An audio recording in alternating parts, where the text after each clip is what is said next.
Hello दोस्तों, स्वागत है आप सभी का आपके अपने YouTube चैनल जीडी क्लासेज 96 पर।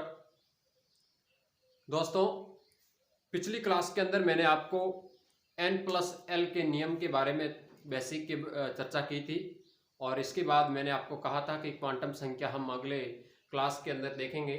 तो शुरू करते हैं। आइएगा, मैंने आपको बताया था कि N+L का नियम जो है, इससे पढ़ने से पहले आपको क्वांटम संख्या पढ़ना बहुत जरूरी है। और क्वांटम संख्या के अंदर देखिएगा, आज का इंपॉर्टेंट सेशन होने वाला है क्वांटम संख्या। क्वांटम संख्या की अगर मैं बात करूं तो दोस्तों, ये क्वांटम संख्या 4 प्रकार की होती है। कितने प्रकार की? 4 प्रकार की क्वांटम संख्या होती है। सबसे पहले अगर मैं बात करूं तो सबसे पहले आती है मुख्य क्वांटम संख्या। मुख्य क्वांटम संख्या 2 नंबर पर जो संख्या आती है वो आती है द्विगुणित क्वांटम संख्या।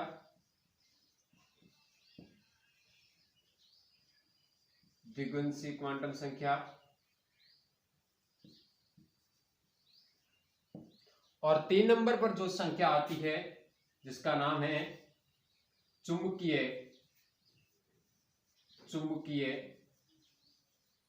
क्वांटम संख्या। और 4 नंबर पर जो संख्या आती है उसका नाम है चक्रण क्वांटम संख्या। आज अपन इसके बारे में विस्तार से देखेंगे। यहां से अक्सर एग्जाम के अंदर प्रश्न उठता है और किस प्रकार का आएगा वो भी मैं आपको इसको वीडियो के अंदर बताऊंगा।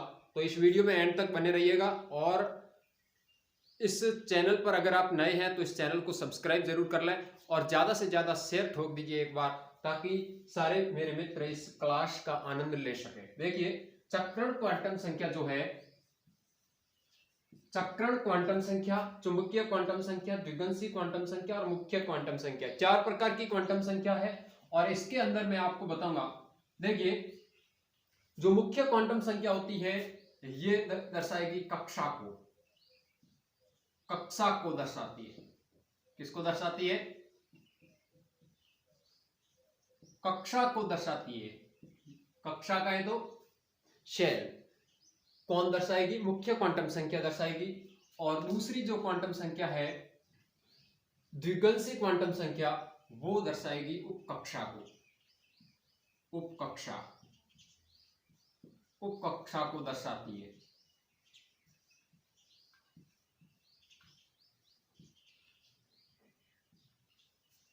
देखिए, मैंने आपको परमाणु के बारे में, जब कोश और कक्षाओं के बारे में मैंने आपको विस्तार से बताया था, उस दिन मैंने आपको कहा था कि इलेक्ट्रॉन उसी कक्षा में भरे जाएंगे जिसमें जो ऊर्जा स्तर है वो सबसे कम हो।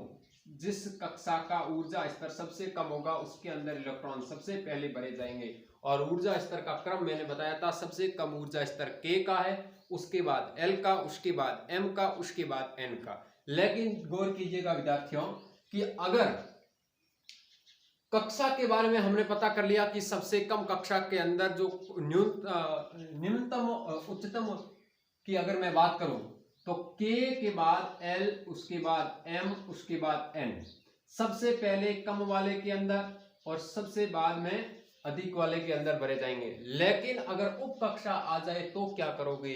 किस उप कक्षा के अंदर सबसे पहले इलेक्ट्रॉन भरेंगे? तो इसके लिए आपको ये क्वांटम संख्या पढ़ना बहुत जरूरी है। और क्वांटम संख्या के अंदर आप ये नोट कीजिएगा, जो उप कक्षा होती है, देखिएगा, इसको कहते हैं ऊर्जा स्तर भी कह सकते हैं। कक्षा को क्या कह सकते हैं? ऊर्जा स्तर। इसको ऊर्जा स्तर कहते हैं और इसको हम कह सकते हैं उप ऊर्जा स्तर। इस चीज को भी नोट कर लेना, उप ऊर्जा स्तर। ऊर्जा स्तर और उप ऊर्जा स्तर। अब इसके अंदर देखिए, ये जो उप कक्षा होती है इसके अंदर जो, इसको मैं नाम दे देता हूं N, ये L, ये M और ये N, L, M, N। ठीक, जो N का मान आएगा वो कक्षाओं के लिए मैंने आपको बता दिया है। और उप कक्षाओं की अगर मैं बात करूं तो इसके अंदर L का जो मान आएगा वो अलग अलग होगा। एस के लिए जो एल का मान आएगा वो 0 होगा, पी के लिए जो एल का मान आएगा वो 1 होगा, डी के लिए 2 और एफ के लिए 3। इस चीज को भी आप नोट कर लीजिएगा, ये अपने आगे प्रश्न जब अपन हल करेंगे उसमें काफी काम आने वाले हैं। देखिएगा प्रश्न यहाँ से डीपली प्रश्न आता है और अक्सर विद्यार्थी यहाँ से गलत कर बैठते हैं। उसका कारण यही होता है कि जनरल साइंस को बेसिक तरीके से उन्होंने गहराई में नहीं पढ़ा है। आपका काम बनता है इस वीडियो को आप नोट्स के रूप में बनाते रहिएगा। कॉपी के अंदर जितना भी आप नोट्स बनाओगे और यहाँ पर आप समझने का प्रयास करोगे तो आपको बहुत बड़ा फायदा होने वाला है। देखिएगा द्विगुणसी क्वांटम संख्या के अंदर मैंने आपको कहा कि यह उपकक्षा को दर्शाएगी। उपकक्षा कहें तो ऊर्जा स्तर को दर्शाएगी, ठीक है। और ऊर्जा स्तर के अंदर देखिएगा एस के लिए इसका मान अलग होगा, पी के लिए अलग होगा, डी के लिए अलग होगा और एफ के लिए अलग होगा। एस के लिए इसका मान होगा 0, पी के लिए 1, डी के लिए 2 और एफ के लिए 3। चलिए आगे बढ़ते हैं, चुंबकीय क्वांटम संख्या की बात करते हैं। जो चुंबकीय क्वांटम संख्या होगी वो इस एल के प्लस और माइनस पर निर्भर करेगी। मैं कहूं तो -L से +L तक कौन चुंबकीय क्वांटम संख्या। लेकिन ये जो चुंबकीय क्वांटम संख्या है ये दर्शाएगी किसको, तो ये नोट कीजिएगा, ये दर्शाएगी भाई साहब कक्षक को। किसको दर्शाएगी, कक्षक को, ऑर्बिटल को। देखिए कक्षा, कक्षा के बाद उपकक्षा, उपकक्षा के बाद कक्षक। अब आप जानते हैं चक्रण क्वांटम संख्या एक ही पीछे रहा है, तो ये किसको दर्शाने वाला है, इलेक्ट्रॉन को दर्शाने वाला है। देखिएगा चक्रण क्वांटम संख्या जो है ये दर्शाएगी, ये किस पर निर्भर करेगी, इलेक्ट्रॉन के प्लस मान और माइनस मान, और वो भी कैसा, हाफ, प्लस और माइनस हाफ। कहने का मतलब यह हुआ कि जो चक्रण क्वांटम संख्या का जो मान आएगा वो -L से -हाफ से +हाफ तक रहेगा। और ये किसको दर्शाएगी, इलेक्ट्रॉन को। किसको दर्शाएगी, इलेक्ट्रॉन को। और उसके अंदर भी नोट कीजिएगा, अगर जो मान आएगा इलेक्ट्रॉन का वो अगर प्लस में मतलब क्लॉकवाइज घूमे, अगर क्लॉकवाइज कहें तो दक्षिणावर्त, दक्षिणावर्त के लिए इसका जो मान आएगा वो आएगा +हाफ। और वामावर्त की बात करूं एंटी क्लॉकवाइज, तो इसके लिए जो मान आएगा वो कैसा आएगा, -हाफ आएगा। ये चीज भी आप याद कीजिएगा। अब मैं आपको दोबारा बता रहा हूं, मुख्य क्वांटम संख्या, मुख्य क्वांटम संख्या जो होगी वो कक्षा को दर्शाती है। द्विगुणसी क्वांटम संख्या है वो उपकक्षा को दर्शाती है। एस के लिए 0, पी के लिए 1, डी के लिए 2 और एफ के लिए 3 होता है। और चुंबकीय क्वांटम संख्या के अंदर देखिए ये जो एल का जो मान आएगा वो माइनस से लेकर के प्लस तक रहेगा। और चुंबकीय क्वांटम संख्या कक्षक को दर्शाती है। यहाँ से प्रश्न आ चुका है कि चुंबकीय क्वांटम संख्या निम्न में से किसे दर्शाती है। ऑप्शन थे उसके अंदर सेल, सब सेल, ऑर्बिटल, इनमें से कोई नहीं। तो देखिएगा ये किसको दर्शाएगी, कक्षक को दर्शाएगी।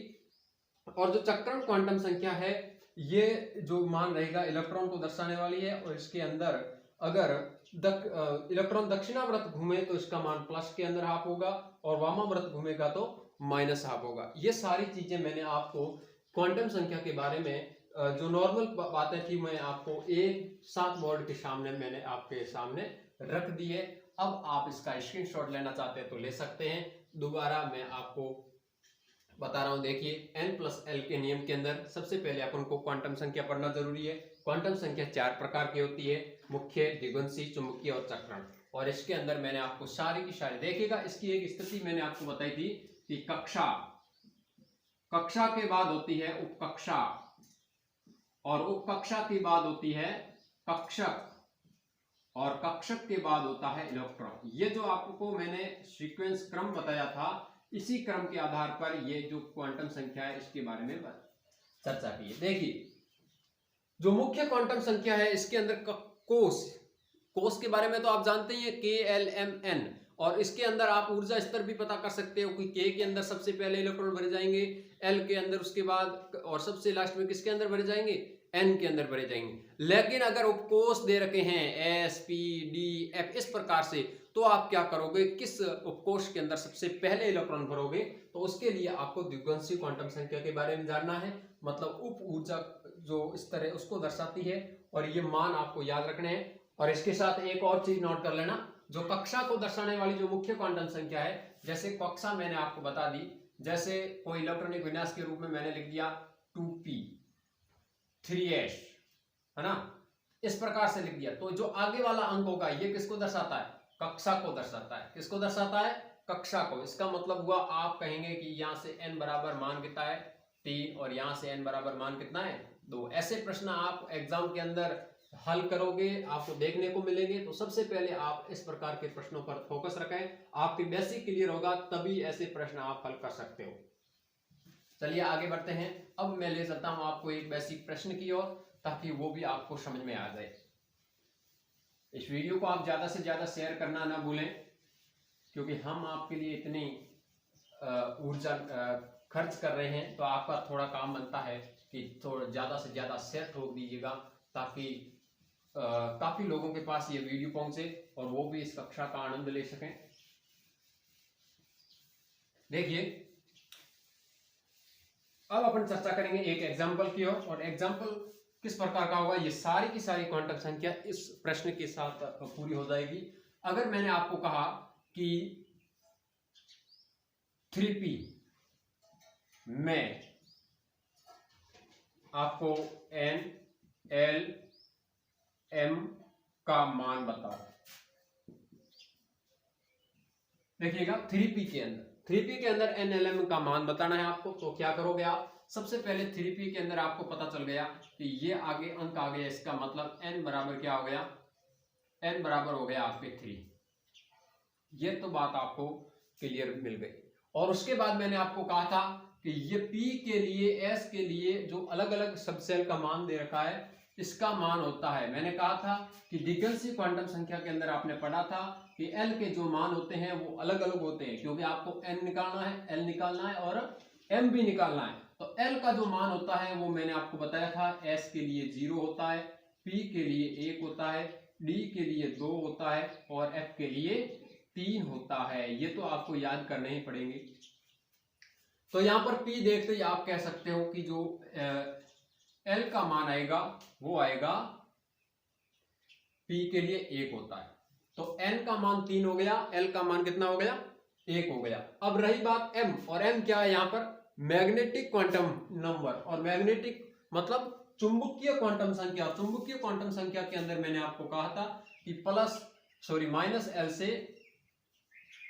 प्लस l, तो वही रूल देखेगा, l का मान 1 है तो यहां से आप कह देंगे कि -1 से +1 तक, ये क्या है, यह आपके m का मान है। तो ऐसे प्रश्न आप ज्यादा से ज्यादा हल कीजिएगा।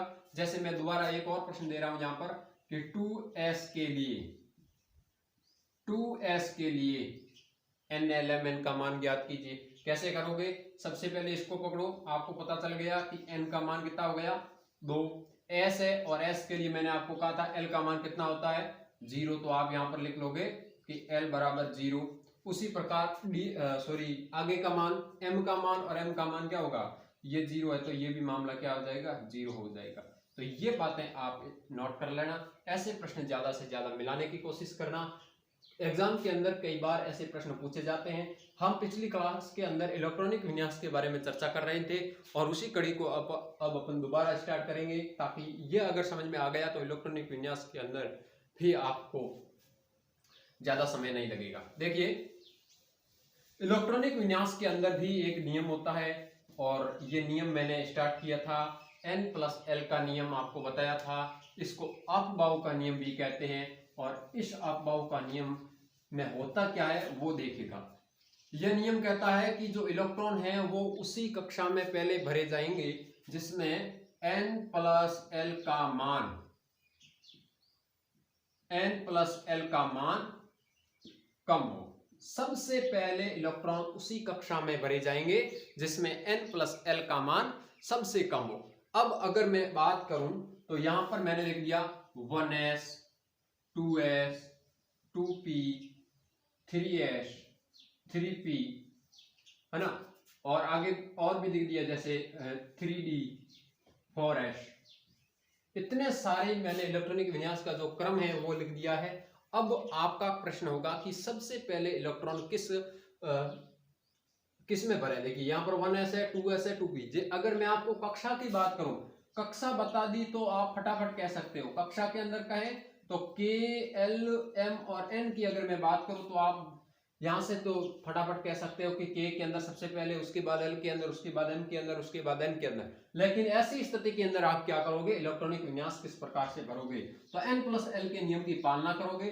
n प्लस l का नियम कहता है कि इलेक्ट्रॉन केवल उसी कक्षा में या उसमें सबसे पहले भरेंगे जिसके अंदर n प्लस l का मान कम हो। और n प्लस l का मान ज्ञात कैसे करेंगे विद्यार्थियों, वो देखिएगा।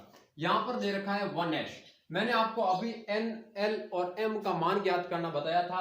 अब देखिएगा इसके अंदर आप कह सकते हो कि जो n का मान है वो है 1 और l का जो मान आ रहा है वो कितना आ रहा है, 0 हो रहा है, क्योंकि द्विगुणित क्वांटम संख्या के अंदर s का जो मान आता है वो कितना आता है, 0 आता है। इसी प्रकार आप इसका मान निकालिएगा। इसका n बराबर होता है 2 और s इसके अंदर भी है और l का मान आ जाएगा 0। उसी प्रकार से 2p की मान अगर मैं बात करूं तो m का जो मान आ रहा है वो आ रहा है 2 और l का जो मान आ रहा है p के लिए द्विगुणित क्वांटम संख्या के अंदर जो मान होता है वो होगा 1। आई बात समझ में। उसी प्रकार से आप 3s का निकालने का प्रयास कीजिएगा। n का जो मान आएगा इसके अंदर वो आएगा 3 और l का जो मान आ रहा है s के लिए द्विगुणित क्वांटम संख्या के अंदर जो मान होता है वो होगा 0। उसी प्रकार आप आगे बढ़िएगा। आगे 3p दे रखा है और 3p के अंदर वही n का मान कितना आ रहा है, 3 आ रहा है, लेकिन p का जो मान है और l का मान आएगा वो p के लिए कितना होता है, p के लिए 1 होता है। उसी प्रकार आप 3d की बात कर सकते हो। 3d के अंदर आपको n का जो मान मिला है वो 3 मिला है और l का जो मान मिलेगा वो कितना मिलेगा। d के लिए मैंने आपको कहा था s के लिए 0, p के लिए 1 और d के लिए कितना आएगा, 2 होगा। आई बात समझ में। और उसी प्रकार से आप 4s की बात करें तो 4s के अंदर n का मान 4 हो जाएगा और l का जो मान आएगा वो हो जाएगा 0। लेकिन अभी आपने नियम नहीं लगाया, नियम समझने का प्रयास कीजिए। n प्लस l का मतलब इसको जोड़ो और इसका जो रिजल्ट आ रहा है वो इसकी अपेक्षा अगर कम होगा तो सबसे पहले इसके अंदर भरे जाएंगे इलेक्ट्रॉन, अगर इसकी अपेक्षा इसका मान ज्यादा होगा तो सबसे पहले इसके अंदर भरेंगे।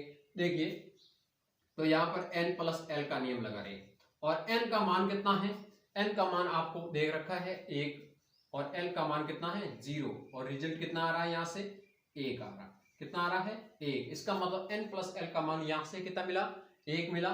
उसी प्रकार से 2s की अगर मैं बात करूं तो 2s के लिए देखिएगा, अगर मैं n प्लस l नियम यहां पर लगाऊं तो रिजल्ट कितना मिल रहा है, 2 प्लस 0 और 2 प्लस 0 कितना होता है, 2 होता है। इसका मतलब इसकी अपेक्षा ये मान बड़ा है तो सबसे पहले इन दोनों के अंदर अगर मैं कंपटीशन करूं तो सबसे पहले 1s के अंदर इलेक्ट्रॉन भरे जाएंगे।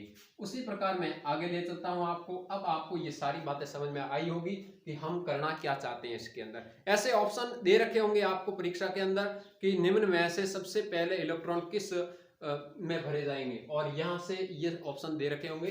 अधिकतर ऑप्शन देने की संभावना यहाँ से रहती है क्योंकि विद्यार्थी क्या करते हैं, इस पर देखते हैं कि 3D तो पहले आता है, 4s बाद में आता है और वहां पर वो 3D पर राइट करके आते हैं। लेकिन इसका मैं कारण भी बताऊंगा आपको, पहले समझने का प्रयास कीजिए।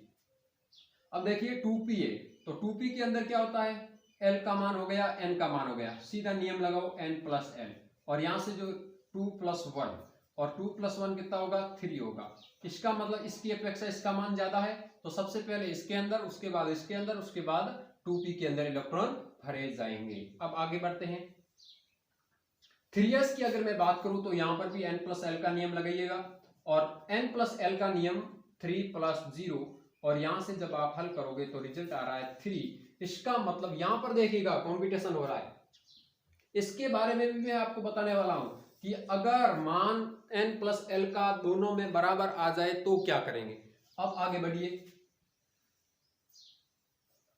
3p की अगर बात करूं तो यहां पर भी n प्लस एल का नियम लगाइएगा और n प्लस एल का नियम लगाओगे तो 3 प्लस 1 और यहां से जो रिजल्ट आ रहा है वो आ रहा है 4।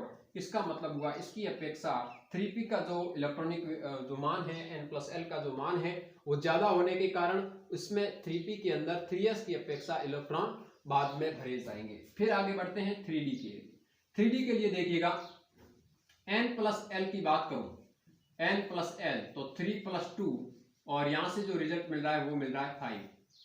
कितना मिल रहा है? 5 मिल रहा है। इसकी अपेक्षा ज्यादा मिल रहा है, इसका मतलब इसमें पहले उसके बाद इसके अंदर।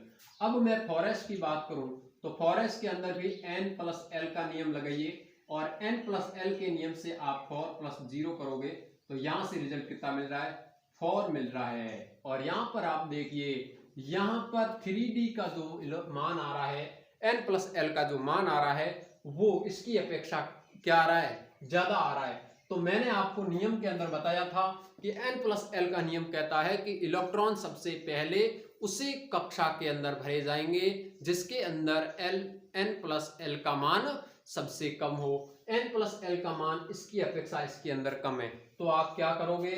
पहले इसके अंदर भर दिए 1s2 2s2 2p6 3s2 3p6, लेकिन यहाँ पर सबसे पहले 4s को भरोगे और उसके बाद 3d के अंदर भरोगे। भले ही आगे बढ़ा है लेकिन 4s को सबसे पहले भरोगे। ऐसे प्रश्न आप ज्यादा ध्यान रखना क्योंकि ये जो नियम है इलेक्ट्रॉनिक विन्यास भरने के ये आपको याद होंगे तभी आप एग्जाम के अंदर अच्छा कर सकते हो। अब फॉरेस्ट के अंदर 3d की अपेक्षा सबसे पहले इलेक्ट्रॉन भरने का कारण आपको पता चल गया होगा। आशा करूंगा कि यहां तक आपको समझ में आया होगा। लेकिन ये क्या मामला है?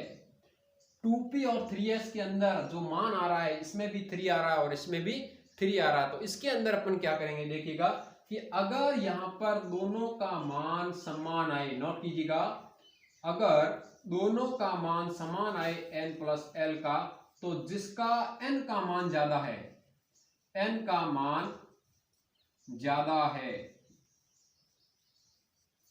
उसमें इलेक्ट्रॉन बाद में भरे जाएंगे। ये चीज नोट करना। कहने का मतलब n का मान ज्यादा है उसमें इलेक्ट्रॉन बाद में भरे जाएंगे और n का मान कम है उसके अंदर इलेक्ट्रॉन पहले भरे जाएंगे। तो n का मान आपको पता है इसके अंदर 2 है और इसके अंदर n का मान कितना है? 3 है। तो कम वाले के अंदर सबसे पहले भरेंगे, इसका मतलब 2p के अंदर पहले भरेंगे और 3s के अंदर बाद में भरेंगे। ऐसी स्थिति कब होती है? जब दोनों n प्लस एल का मान बराबर आए। और लेकिन ऐसी स्थिति न बढ़े तो आपको एक ही याद रखना है कि n प्लस एल का मान जिसमें कम होगा उसके अंदर इलेक्ट्रॉनिक विन्यास सबसे पहले भरे जाएंगे। और इस n प्लस एल के नियम को आप बॉक का नियम भी कहते हैं। ये सारी चीजें मैंने आपको इस एक वीडियो के अंदर बता दी है। आशा करूंगा कि आज का सेशन आपको अच्छा लगा होगा। अगर मेरा वीडियो आपको अच्छा लगे तो इस channel GD classes 96 YouTube channel को सब्सक्राइब जरूर कर लें, बेल आइकन का घंटा प्रेस कर लें ताकि हर नोटिफिकेशन आपके पास जल्द से जल्द पहुंच सके। तो आज के लिए दोस्तों इतना ही, कल फिर मिलेंगे, तब तक के लिए goodbye, good luck, wish you all the best.